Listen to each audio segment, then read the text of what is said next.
Throughout the election cycle, we've seen the political and institutional left harp on a lot about democracy, and especially invoke democracy as a reason as to why the prospect of a Donald Trump presidency would be so existentially dangerous for America in their eyes. And there was a particular instance that propped up recently where Kamala Harris was discussing the nature of democracy that I found quite interesting. Now, in her discussion about the nature of democracy, she repeated a long, tired talking point that she has been repeating for a while. But in seeing her repeat this, a lot of people are saying it's just gibberish and it's rhetorical puzzles. No, in seeing her repeat this and say this, I actually see a lot of food for thought. For us as Americans, for those of us who love our country, for those of us who want to actually preserve the Constitution, and for those of us that believe in American republicanism, not in American democracy, to actually look at here and analyze to give us a better understanding of just how the left-wing mind thinks and just how their system of values has been, I think, so, in my opinion, incorrect during this election season and even beyond that. So in this video, we're going to analyze this particular instance, and we're going to discuss its broader implications to our political conversation in a way that only the Pensive Politics channel can do. But my friends, before we get into that, hope all of you are doing well. I'm Christian Watts. Thank you so much for being here. If you enjoy political and social commentary with a philosophical bent, then I must implore you, please like, share, comment, subscribe, do whatever you can to get our message out here, even if you disagree with me. My friends, we are close to 20,000 subscribers. I'm so excited. I believe that we have a message that people need to hear, a message that will enrich the lives of many Americans, the message that will enrich our minds, and most importantly, bring us closer to the original ideal upon which this country is built. So if that sounds good to you, then I would encourage you to like, share, comment, subscribe, do whatever you can. Thank you guys so much, and now please enjoy the video. So, Kamala Harris has been known to go on rants, or rather long diatribes, about what she calls the duality of democracy. And there was a particular instance where she was campaigning with Liz Cheney in Michigan, in Royal Oak, Michigan, where she had this very long diatribe. Now, this didn't begin here. She's actually gone on this particular diatribe for a very, very long time in other places, and I'm going to show you that a little bit here. But I actually want to kind of hone into what she's saying, because as I listened to what she was saying, I saw several points of contention that underlie a deep ignorance that she has about the American political system, and more broadly, that those who echo her viewpoints, because these are not unique to her, those who echo her viewpoints about democracy and the condition of the American civilization also have in their analysis. So it's going to be very important for us to see this. So let me play to you a very short snippet of this clip before I play the whole thing and we can analyze it. Go. If I can just speak to what people are feeling. We cannot despair. We cannot despair. You know, the nature of a democracy is such that I think there's a duality. On the one hand, there's an incredible strength when our democracy is intact. An incredible strength in what it does to protect the freedoms and rights of its people. Oh, there's great strength in that. And it is very fragile. It is only as strong as our willingness to fight for it. And so that's the moment we're in. Okay, let me stop you right here. So she says there's a duality to democracy. And she makes several claims. She says, number one, democracy is strong. And when it's strong, everything is good and we're all protected. But when it's weak and it's fragile, that's when things get bad. This is the duality between strength and weakness. Now, I must say, strictly speaking, what she's describing is not a duality. A duality, at least in the way that I would understand it, are two separate concepts that are not particularly closely related, but may have some connection or interplay in how they are talked about or perceived. So, for example, good and evil, that's a duality there, because evil is the absence of good, as Thomas Aquinas would say, and good, obviously, is the presence of something that brings about a morally desirable conclusion if we're using traditional definitions. But that's duality. Strength and weakness are not a duality, because to have strength, you must also have weakness. To have good, you need not have evil. To have evil, you literally don't have good. So that's not a duality, because strength and weakness are inbuilt into every single concept that exists. They are not separate. So a good person, for example, has both strengths and weaknesses, and that is built into who they are as a person. And that may indeed weaken their moral will, if you want to say, but that does not necessarily negate it or bring forth an opposite conclusion towards it. So that's one thing. Strength and weaknesses are not a duality. And then the fact that she thinks in this way is either evidence that she doesn't know what she's talking about, which wouldn't be surprising to me, or it's evidence, rather, of a deep, impoverished understanding of political concepts, which I think a president should at least have a basic understanding of political concepts, even if they're not rigorous, in order to effectively and properly govern. But I also want to hit on to the emotional aspect of she's making, the emotional aspect of her argument here that she's making. I don't believe that a political system, at least in the American concept, is meant to be totalizing. What I mean is, a political system does not encompass, or at least it should not encompass, the whole life of the nation. The political system should be a very small segment, or a very compartmentalized segment of the life of the nation. But the kind of political concept that Kamala Harris is posing here suggests that the political concept and the life of the nation are intrinsically linked, and they are codependent, and this must be so. And so to make the nation better, we must make the political concept better. Well, this is a fallacy, because in the American conception of political order, in the history of ideas, one of the greatest contributions that that America has made in the history of ideas politically has been the notion, the division between the private sphere and the public sphere. There is a sphere of the government, there is a sphere of law, there is a sphere of administration, but there's also a broader sphere of civil society. And this broader sphere of civil society is where the public sphere derives its existence, and whereby the government derives its legitimacy. And therefore, the government needs the private sphere's legitimacy and their consent to exist. The public sphere, or the private sphere, does not need the public sphere's legitimacy to exist. But in this totalizing notion of democracy that is ill-defined in this particular segment, and that has been, by the way, ill-defined this entire campaign season, I have not seen once Kamala Harris or any of her surrogates on the left or any of the left intellectuals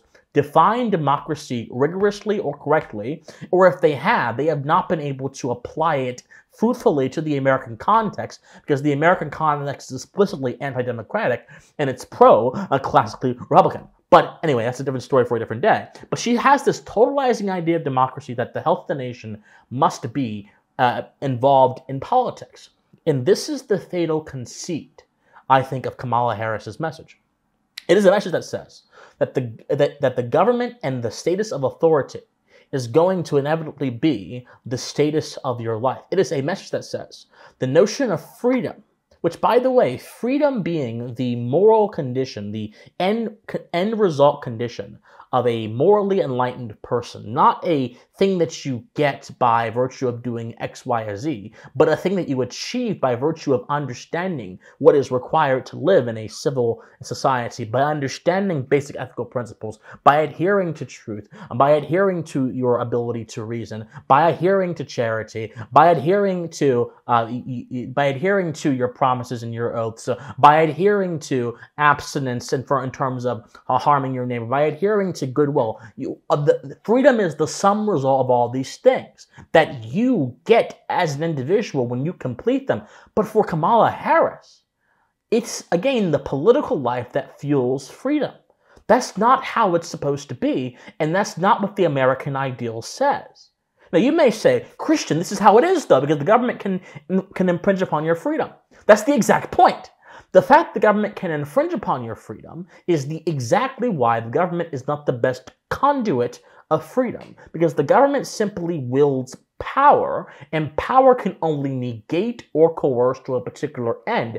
Power does not create virtue in the hearts of men. This is why laws that punish bad behavior tend to only drive bad behavior underground, or even worse, tend to only create more bad behavior out in the open, because law as a mechanism is not suited as a moral tool. It is only suited as a tool of defense. And again, the American idea understood this. But Kamala Harris's notion here just completely overrides that. Because her entire campaign, she's been trying to link freedom with her presidency, freedom with her political run, freedom with legislation, freedom with privileges. And this is the ultimate conceit of progressivism. The idea that your freedom is somehow a result of some privilege, that your freedom is a result of some permission. It is not. If it is that, it is not freedom. It is simply a glorified permission slip given to you by authority that can be taken away. No. So you see so many different things just baked in there that I think are rather concerning, and gives us a concerning prospect for those of us that actually understand the nature of our country. Continue. And I say do not despair, because in a democracy, as long as we can keep it in our democracy, the people, every individual has the power to make a decision about what this will be. And so let's not feel powerless. Let's not let and I get it, overwhelming nature of this all make us feel powerless, because then we have been defeated. And that's not our character as the American people. We are not one to be defeated. We rise to a moment, and we stand on broad shoulders of people who have fought this fight before for our country. And in many ways, let us look at the challenge then that we are being presented and not be overwhelmed by it. The baton is now in our hands to fight for, not against, but for this country we love. That's what we have the power to do. So let's own that.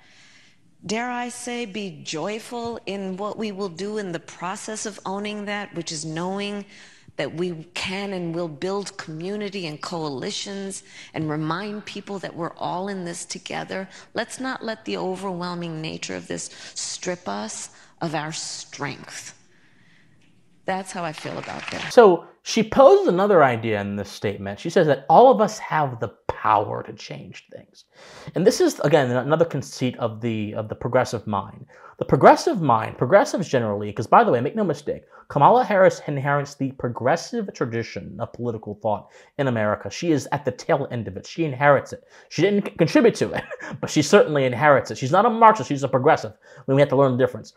According to progressives, enabling majorities, enabling the masses to be able to activate change is somehow better than having a political system that preferences the ability of the minority to have a massive political impact. This is one of the reasons why progressives will actually go against special interests when it doesn't benefit them. They will say that special interests are bad because they don't represent the people. And by the way, I would agree in part. Special interests can be bad and they can be detrimental for good governance, but they're not bad because they're not subject to the people. Because in fact, some special interests are actually subject to the masses as well, but they're bad particularly because governance is not meant to prioritize or preference any particular individual over anyone else. Governance is meant to be based on first principles that transcend petty squabbles and transcend the interest of those that would seek to hijack the system and take it away. But the progressives don't like special interests because they believe it disempowers the majority. We've seen several arguments throughout the past few months in the New York Times and the Atlantic basically saying that the Constitution needs to be looked at because the Constitution gives too much preference towards the minority. It was Woodrow Wilson, indeed, that said that we need to bring forth a new freedom that gives people more political authority and increases their ability to be politically active, and that the Constitution itself was too disentangled from the masses, and therefore the Constitution needs to grow with the people. We're seeing, I think, echoes of a similar sentiment here.